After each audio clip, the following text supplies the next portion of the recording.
হাজার বছর ধরে আমি পথ হাঁটিতেছি পৃথিবীর পথে, সিংহল সমুদ্র থেকে নিশীথের অন্ধকারে মালয় সাগরে।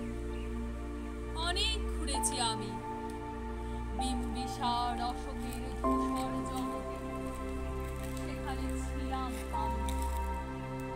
আর দূর অন্ধকারে বিদর্ভ নগরে আমি ক্লান্ত প্রাণ এক। চারিদিকে জীবনের সমুদ্র সফে আমার দুদণ্ড শান্তি দিয়েছিল নাটোরের বনলতা সেন।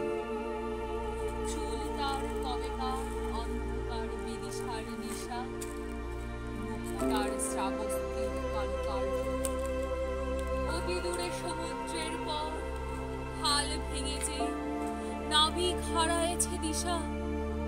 সবুজ ঘাসের দেশ যখন সে চোখে দেখে দারুচিনি দ্বীপের ভিতর, তেমনি দেখেছি তার অন্ধকার।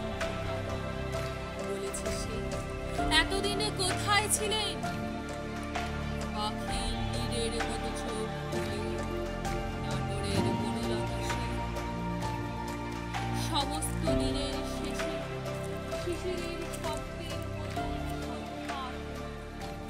ডানার রৌদ্রের গন্ধ মুছে ফেলেছি।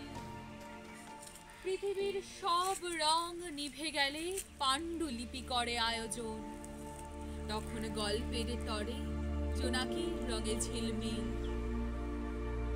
সব পাখি ঘরে আসে, সব নদী ফুরায় জীবনের সব লেনদেন।